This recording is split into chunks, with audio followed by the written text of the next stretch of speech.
wish I had concentrated. They said love was complicated, but it's something I just fell into. And it was overrated, but just look what I created. I came out alive, but I'm black and blue. Before you ask me if I'm... 네, 지금 초대받은 한림대학교 김영선이라고 합니다. 바로 이웃도시 춘천에서 왔습니다. 제가 지금 주말부터 감기가 좀 심하게 걸려서 지금 목이 갈라지고 부었어요. 그래서 지금 제 목소리가 원래 목소리가 이 목소리가 아니거든요. 근데 좀 듣기 거북하시더라도 좀 양해 부탁드리겠습니다. 네, 감기 조심하시고요.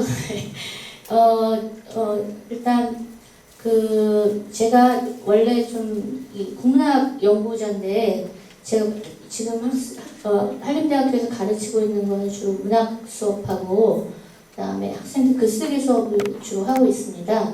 그리고 말씀하신 것처럼 여성 작가에 관심이 좀 많기 때문에 주로 박경미, 박완서 그 이후 세대 작가들 작품들을 많이 연구를 했는데요. 그러다 보니까 연이 닿아서 토시문학관에서 올해가 작년에도 작년에 왔습니다. 많은 생각이 나네요. 가을에 왔었던 것 같습니다. 그래서 한 3년 정도 계속 토시문학관에서 강의를 했었고, 이번에 또 기회가 돼서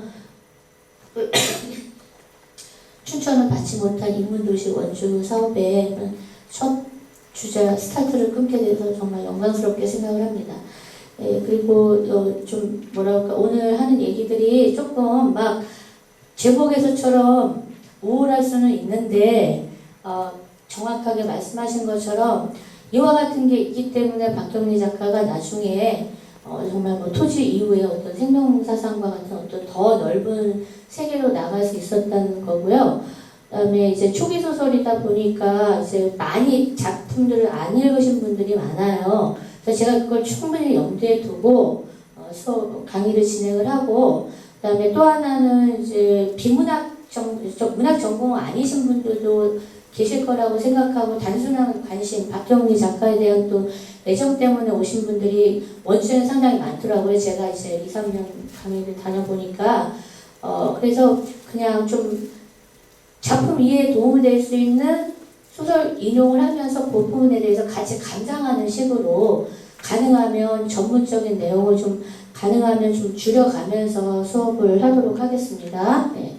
근데 제가 이제 우울증, 히스테리, 그다음에 여기 보면 이렇게 신경증, 광기 이런 얘기들이 나옵니다. 그런데 제가 이 얘기를 하는 이유는 사실상 토지만 하더라도 토지에 너무나 다양한 인물군들이 등장하지 않습니까? 여러분이 일부만 봤든 4부까지 다 봤든, 근데 거기에 보면 정말 착하고 그다음에 뭔가 사상적인 어떤 입지점이 분명한 사람들도 있지만 그렇지 않은 악인들, 그다음에 어쩜 이렇게 집착이 강할까 할 정도로 성욕이든 아니면 물질적인 부분은 아주 집착형 인물들이 많이 나오고, 그 다음에 자기가 사랑하는 사람이 있는데도 불구하고 막 이렇게 가학적이거나 피학적인 모습을 보이는 그런 사람들이 상당히 많이 등장을 해요. 한마디로 말하면 이제 그 토지의 전체적인 정말 인물군들을 놓고 보면은 분명히 정상적이거나 정말 우리가 이상적인 모델로 삼아야 될 인물들도 있지만, 그렇지 않고 오히려 막 정말 한마디로 미친 거 아니야? 이런 인물들도 상당히 많다는 거죠. 근데 오히려 이제 이와 같은 부분들을 같이 갈등하면서 겪어가는 게 박경리 소설의 특성이라고 저는 생각을 하고, 제가 주목하는 건 여기 초기 소설이라는 거는 토지 이전의 소설입니다. 토지가 아시다시피 현대문학의 첫 연재가 이제 70년에 됐어요. 그래서 제가 이렇게 머릿속으로 그리는 걸 따지면 70년, 69년은 대단히 중요한 시기라고 생각을 해요. 우리나라 소설사 발전에. 왜냐하면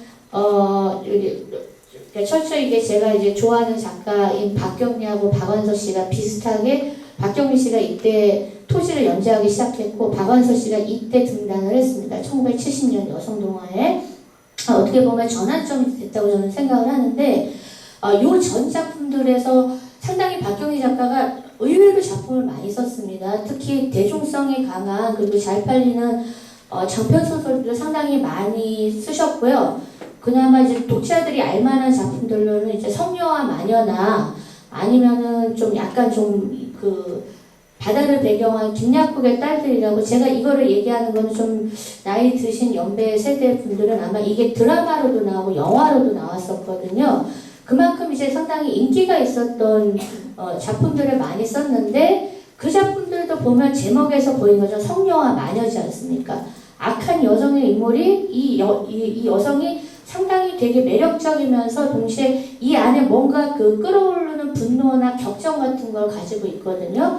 그 김약국의 딸들 그 딸이 4명이 나오는데, 결국은 이 딸들 4명, 1명 운전한 사람 빼고 이 4명 때문에 이 집안이 결국은 몰락하는 거예요. 물론 이제 그 전에 그 근대화에 대처하지 못한 것도 있지만, 근데 몰락해가는 이유가 막 이 세 여성이 하나는 너무 순종적이고 기독교에 빠져들었지만 순종적이고 맞아 죽어요. 남편한테 거의 맞아 죽다시피 하고, 어떤 여자는 너무 이제 남편이 죽은 다음에 막 물욕에 빠져가지고 정신없이 물욕과 시도 먹는 거에 빠지고, 그러니까 뭔가 결핍된 어떤 거를 다른 걸로 풀려는 인물들이 등장을 하는데, 그것 때문에 오히려 독자들이 더 이렇게 뭐랄까 빨려드는 요소들이 있거든요. 그래서 박경리 작가의 작품을 저는 상당히 상당히 대중들한테 흡입력 있는 거는 이런 인물들 때문이라고 생각을 해요. 뭔가 정상적이기보다는 좀 비정상적이면서 뭔가 이 안에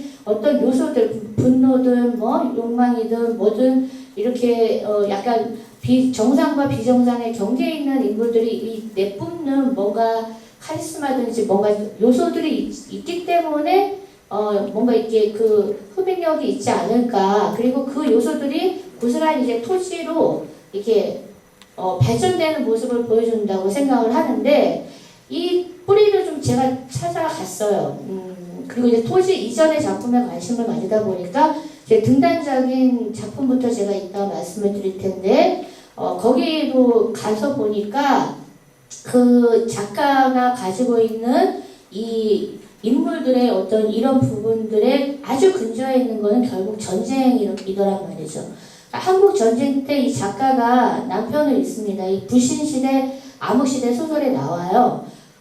남편을 잃고 미망인이 돼요. 그런데 엄마 아버지도 없고 이제 그 작가적 이력에 나오는 것처럼 엄마와 같이 이렇게 엄마도 돌봐야 되고 애 둘도 돌봐야 돼요. 애 둘을 돌봐야 되는데 몇 년 뒤에 아들이 죽어요. 그러니까 부딪혀서 죽는데 이게 좀 나오겠지만 제가 약간 좀 죄송스럽게도 뭐 의료사고 비슷한 걸로 죽어요. 그래서 그것 때문에 이 작가가 현실에 대해서 가지게 된 어떤 불신감이나 이런 게 너무 분노스러운 거예요. 내가 너무너무 분노스러운데 이 분노가 뭐냐면은 전쟁이 나한테 가져다 준 건데, 이 전쟁이 가져다 준 나에 대한 상처가 이제 남성 인물들이나 이런 거하고는 좀 달라요. 왜냐, 제가 왜 이 말씀을 드리냐면, 우리가 보통 전후소설이라고 하는, 여러분이 중고등학교 때 문학책에서 읽었던 오발탄이나 뭐 학 이런 작품들 읽어보면 뭔가 이제 비정상적이지만 이 작가들이 전쟁터에 나가서 직접적으로 뭔가 사고를 당하거나 이런 경험이 있는데, 이 여자들은 그런 경험은 없잖아요. 근데 문제는 이 여자들이 전쟁이 일어난 다음에 전쟁 이후에 남편이 죽거나 아이가 죽으니까 생계를 책임져야 되는 거지 않습니까? 이제 그 전후에 이제 어쨌든 한부모 가족이 돼서 이제 한부모 가정이 되다 보니까 내가 가장에 대해서 먹여 살려야 되는 데서 오는 그런 너무나 많은 이제 스트레스를 받는데, 사회는 또 이 여자들을 경계를 한단 말이에요. 제가 혹시 바람 피우지 않을까? 뭐 내지는 우리 정상적인 가정에 뭔가 위협이 되지 않을까? 이제 표류도라는 장편 소설에 그런 게 좀 나오거든요. 근데 나는 안팎으로 너무 힘든 거예요. 가족도 돌봐야 되고 사회의 편견도 견뎌야 되고 무엇보다도 내가 먹고 살아야 되는데, 이 초기 소설에 나오는 여성 인물들은 대부분 되게 머리는 뛰어나. 심지어 표류도의 여자 주인공은 서울대 불문과 출신인데 뭐 졸업은 못했지만, 근데 이제 다방 경영을 하는 어떤 마담이 돼야 된다든가 이런 상황에 처하는 거예요. 그러니까 돈도 못 벌어요. 아니면 이제 소설가 지망생, 문학가 지망생인데 사실 그 당시에 이것만 해갖고 먹고 살 수는 없지 않습니까? 그러다 보니까 여기에서 이 작가들이 그래서 이제 편견을 견디려고 하는데 어디서 빵 터진 거냐면 아들이 죽는 데서 빵 터진 거예요. 내가 이렇게 해서 견디려고 했는데 아들이 그나마 이제 자기 삶의 기둥은 엄마 된 입장에서는 남편이 없는 상태에서 자식들인데 아들이 이제 죽게 되는 거예요. 허무하게 죽게 되다 보니까 아픈 거예요. 쉽게 얘기하면 그 아들을 잃은 슬픔, 더 거슬러 올라가면 남편을 잃은 슬픔, 그 사회가 나한테 가져다준 편견 이런 거를 너무나 슬픈데 이게 뭐로 오는 거냐면은 몸으로 오는 거예요. 몸으로. 여러분들 좀 그런 경험 있지 않습니까?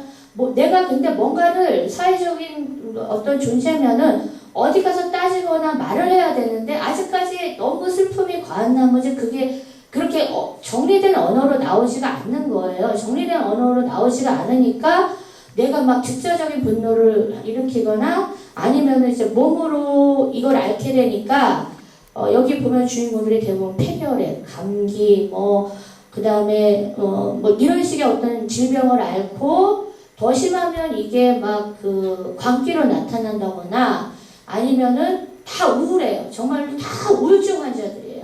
근데 이제 여성 작가들 소설에 어떻게 보면 이 우울증 환자들이 많아요라고 얘기를 할 수는 없어요. 그 이후의 소설도 우리가 보면은 요즘 작가들 소설 보면 근데 벌써 이 작가 소설에 보면은 막 우울증 환자들이 너무나 많이 저는 그냥 거의 우울증과 히스테리 환자들이 막 출몰하는 작품들이 거의 그 이전에 토지 이전에 박경리 소설이라고 생각하고 상당히 엽기적인 얘기도 많습니다. 성녀와 마녀나 뭐 잘 알려진 그런 그 장편들 그 작가가 정말 생계를 위해서 쓴 장편들에 보면 더 엽기적인 강간 살인 이런 얘기들도 상당히 많아요.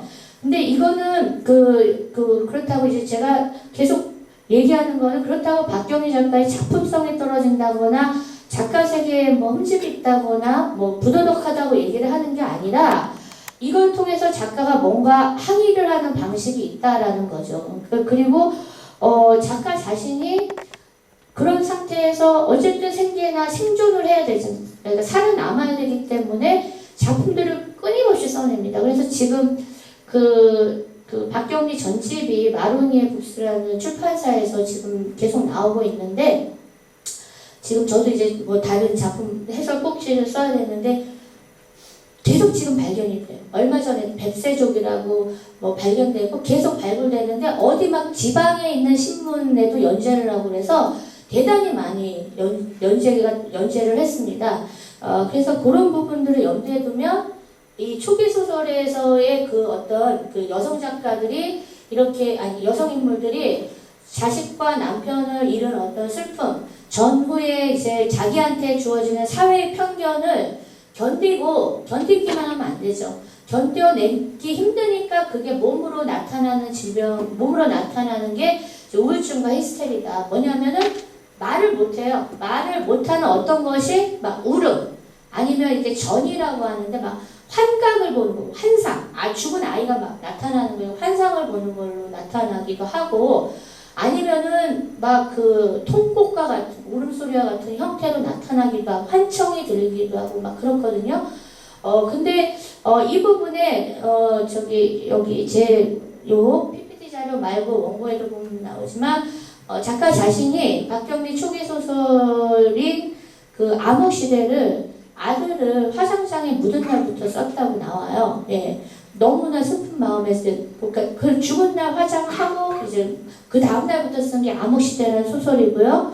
그 다음에 이제 불신시대는 그걸 겪은 다음에 이사의 부조리 이제 여기 불신시대는 말 그대로 불신 믿지 못하는 거예요. 이 시스템 사회라는 시스템을 믿지 못하는데 그 믿지 못하는 거에 두 축이 하나는 그냥 이걸 저는 이제 공적 영역이라고 하는데 내가 이제 했으니까 이 아들의 책임, 아들이 죽은 책임, 혹은 아들을 죽은 다음에 내가 이 아들에 대해서 뭔가를 해주고 싶어요. 근데 이거를 제도가 뒷받침을 안 해주는 거예요. 그거의 두 가지로 나오는 게 종교하고 종교 중에서도 기독교 절 다 비판하거든요. 그러니까 불교나 기독교를 다 안 믿는 어떤 그런 게 나오고, 그 다음에 이제 하나가 이제 의료 서비스, 이거 병원 얘기가 되게 많이 나와요. 그래서 이 두 가지가 이 공적 영역에 대한 어떤 불신, 그러니까 말 그대로 그래서 작품 이름이 불신시대입니다. 그런데 지금 말한 이 두 작품이 박경리 데뷔작이에요. 두 개를 받아가지고 이제 두 개를 현대문학에서 추천을 해서 작가로 이제 등단을 하게 되는 겁니다. 어떻게 보면 아들의 이야기, 아들이 죽은 이야기, 남편이 죽은 이야기를 가지고 써서 이제 등단을 하게 되는 거죠. 그래서 저는 이게 뭐냐면은 상징성을 가지는 것 같아요. 우리나라 그 사람들 혹은 특히 이제 여성들한테 전쟁이라는 게 얼마나 다른 방식으로 우리한테 아픔과 절망을 줬는지 이런 것들을 좀 나타내는 방식이라고 생각을 하고요. 그럼에도 불구하고 암흑시대하고 불신시대는 미묘하게 차이가 있어요. 암흑시대는 끝이 말 그대로 깜깜하다 이렇게 끝나요. 아들 죽은 날 죽은 과정을 상세하게 쓰는 거에서 딱 끝나거든요. 그러니까 얼마나 갑자기 어느 순간에 6시간 만인가 애가 다음날 병원에 실려간 다음날 어떻게 하다 죽었어요. 저한테도 황망해서 뭔가 처리를 못할 것 같아요. 조치를 못 취할 것 같습니다. 그러다 보니까 암흑이 가득 찬 걸로 이제 끝이 나게 돼요.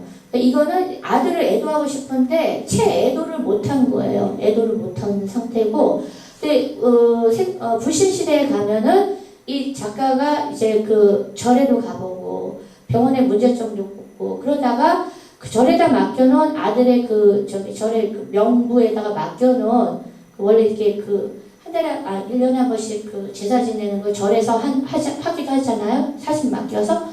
근데 그 사진을 받아와서, 왜냐하면 이 절이 너무나 정말 가난한 사람과 부자 신자를 막 이렇게 차별하는 절이었거든요. 그래서 그 사진을 가지고 와서 불태워요.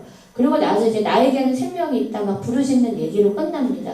그러다 보니까 이 소설만 오더라도 내가 살아남아야 되겠다. 어쨌든 아들을 애도하고 아들과 남편을 잃은 슬픔을 떠나보내고 내가 어쨌든 남은 가족들과 살아남아야겠다는 의지가 이제 보이는 거예요. 그래서 제가 우울증 히스테리 그리고 생명사상이라는 이름을 붙인 거는 암흑시대에서 불신시대로 넘어오면서 작가가 뭔가 자신한테 있는 어떤 슬픔이나 그 전쟁 이후에 죽은 어떤 사람 자기 육친들을 애도하고 이제 그 이후에 어떤 글쓰기 단계로 나아갈 수 있었다라는 거를 말씀을 먼저 드리려고 합니다. 근데 이 소설들의 차이가 사실 이것만 얘기하면 오늘 강의 끝인데요.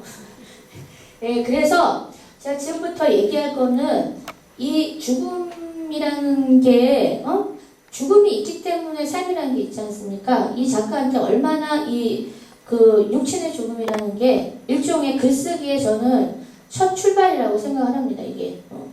그런데 이거는 박완서 작가 아시죠? 박완서 작가한테도 마찬가지거든요. 박완서의 그만 시간을 누가 다 먹었을까나, 그 산이 어디 있었을까나, 거기 있었을까나, 아직도, 제가 썼는데도 왜 기억이 안 날까요? 아니면 엄마의 말뚝 1, 2 같은 것도 보면, 박완서 작가한테 문제가 됐던 거 오빠의 죽음 있지 않습니까? 오빠가 죽었는데 우리가 이제 그거를 전쟁터에 그냥 아무데나 이제 파묻었다. 이것 때문에 작가는 너무나 괴로운 거거든요. 특이하게도 한국전쟁 때 죽은 어떤 육친 혹은 근친의 죽음이 비슷한 세대인 박경리 작가와 박완서 작가에게 일종의 제가 이제 원체험이라고 했는데 프로토타입이죠. 원체험이나 일종의 이런 거를 뭐라고 해야 될까? 일종의 트라우마 비슷하게 있는 거예요. 그런데 인문치료 이런 말도 하지만 이 트라우마를 이 작가들은 뭘로 극복을 하는 거냐면 계속 쓰는 걸로. 이 근친의 죽음을 외면하거나 덮어두는 게 아니라 작품을 쓰는 걸 통해서 이제 극복을 하는 겁니다. 그래서 박완서 작가도 오빠의 죽음 얘기가 되게 자주 나오거든요. 소설마다 반복적으로 나옵니다. 그리고 박경리 작가의 경우에도 그렇다는 거고요. 그래서 사실 그 토지의 뒤쪽 후반부 쪽 혹은 이제 박경리 작가가 쓴 원주통신 이런 거 보면은 상당히 이제 막 되게 생명사상 이렇게 해서 뭔가 이렇게 그 일종의 포용, 우리가 이제 이게 포용, 어머니의 마음, 뭐 대지, 뭐 이런 것들을 느낄 수 있지만 실제로 이 초기 소설들은 오히려 정반대의 어떤 특성들, 죽음의 냄새가 너무 많이 나는 소설들이 많다는 점입니다. 그거를 아까 얘기한 것처럼 글쓰기를 통해서 치유를 하는 거고요. 보시면 알겠지만 이게 55년, 56년 이게 되는 건가요? 56년에 흑흑빼빼, 그 다음에 그 불신시대, 그 다음에 지금 제가 말한 작품이 표류도라는 작품인데요. 이게 59년 작품입니다. 시장과 전장이 좀 많이 알려진 작품인데 이게 62년 작품이거든요. 초기 작품이라고 제가 일컫는 건데 몇 년 안 돼요. 한국 전쟁으로부터 한 5, 6년. 그 다음에 여기 표류도 같은 경우도 이제 얼마 떨어지지 않고 이 작품들이 다 불과 60년 안쪽 혹은 60년 초반에 쓰여진 작품들입니다. 이 작품들의 특성이 이 밑에 있는 것처럼 일종의 뭐라고 할까, 한국 전쟁이나 이제 전후 현실에 대해서 이제 여성들 입장에서 봤을 때는 죽음의 시대인데 남성 작가들하고는 다르게 이거를 일종의 그런 정신병리적인 어떤 증후군 같은 걸로 이제 표현을 하기 시작했다는 겁니다. 그래서 제가 이 작품을 여러 번 읽었는데 저는 이게 너무나 이제 각인이 돼요. 이 장면이. 그런데 아마도 작가도 그런 것 같습니다. 왜냐하면 아들이 죽기 전날 뒤에 그 슬라이드에도 나오겠죠. 이 꿈을 똑같이 꿔요. 근데 불신시대의 첫 문장이에요. 9.28 수복 전야의 진영의 남편, 이 진영이고 암호시대에서는 순영인데 이게 그 작가의 자전조 소설에 가깝거든요. 근데 작가는 그걸 부정을 했어요. 사소설 2위라는 QC에게라는 그 단편, 수필집에 보면 작가가 사소설이라고 내 경험에 일치시키지 마라라고 물론 이제 거부를 했지만 유사한 측면들이 많다는 거죠. 정기적 사실을 놓고 보면 진영 혹은 순영으로 나오는 남편이 죽게 되는데 그것도 폭사라는 아주 되게 충격적인 사건으로 죽게 돼요. 이거를 대단히 읽어보면은 드라이하게 썼어요. 그냥 9.28 수복 전야에 진영의 남편은 폭사했다. 이런 식으로. 3인칭으로 해가지고 죽었다라는 것만 이제 얘기를 하는데 저는 이 문장 읽을 때마다 이 폭사라는 게 막 되게 뇌리에 꽂히는 거예요. 그러니까 상당히 어떻게 보면 피가 튀는 장면인 거죠. 예. 그런데 이 남편이 사실 그 죽기 직전에 여기 보면 제가 이게 잘 안 돼요. 지금 이거를 쏴서 보여드리고 싶은데 이게 여기요.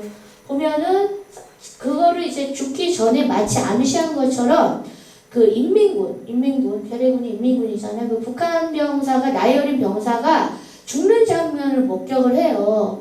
근데 이 정면이 또 이게 되게 여기서 말하는 폭풍이 폭탄인 것 같아요. 근데 원래 제가 갖고 있는 책에는 폭풍으로 나와 있습니다.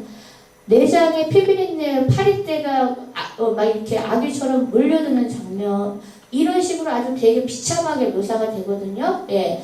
그걸 보면서 이제 사람들이 그냥 그래도 좀 편하게 죽으라고 수박 한 덩이를 줘서 했는데 그걸 다 먹지도 못하고 죽었다는 거에서 끝이 나요. 예. 근데 이 장면을 몇 시간 후에 남편이 이제 폭사를 하게 되는 겁니다. 그러니까 이 이야기 다음에 곧바로 그 다음에 이제 몇 년 뒤에 아들 문수가 죽었다. 이렇게 이 소설이 전개가 되거든요. 그래서 어떻게 보면 이 장면이 주는 그 이미지가 되게 선명하지 않습니까? 폭사. 그 다음에 막 내 피비린내를 하면서 이렇게 그냥 그 나오는 어떤 내장, 막 그런 이미지가 그러니까 아마 이 무렵이니까 더 전이니까 그 여름날의 풍경이겠죠? 이게 전쟁이라는 게 얼마나 개인의 감수성이나 아니면은 어떤 그 평범한 소년병의 일상을 뺏어갔는지를 되게 감각적으로 보여주는데 이게 일종의 그 암시처럼 남편이 그 다음에 죽고 아들 문수가 죽는 장면으로 쫙 이어져요. 그래서 저는 이런 거를 일종의 그 원형, 이 장면 자체가 일종의 작가에게는 한국전쟁이 주는 상처나 아니면은 죽음의 원형 장면이 아닐까라는 생각을 합니다. 그래서 여기 보면 불시시대나 흑흑백백이나 다 아들의 죽음이 주 모티프예요. 여기 보면 아까 말씀드린 것처럼 문수가 자라서 9살 때 죽었는데 초여름에 그것도 그 전날 꿈에서 본 거예요. 꿈에서 마치 죽음의 예고처럼 봤습니다. 근데 문제는 아들이 여기 보면 알겠지만 그냥 넘어져서 죽은 게 아니었고 길에서 그 흑유패패를 보면 이제 동네 친척 아저씨하고 뒷동산을 올라가다가 내려오는 길에 아이니까 빨리 뛰어서 내려온 거예요. 그러다 이제 넘어졌어요. 엉겁결에. 근데 여기를 다친 거예요. 이마를 다쳤는데 깨졌어요. 그리고 나서 병원을 갔는데 제때 처치를 안 한 거예요. 이게 의사의 무관심이 생죽음을 시켰다라고 나옵니다. 근데 이때가 이제 전후라는 현실을 생각해보면 충분히 있을 수 있는 얘기인데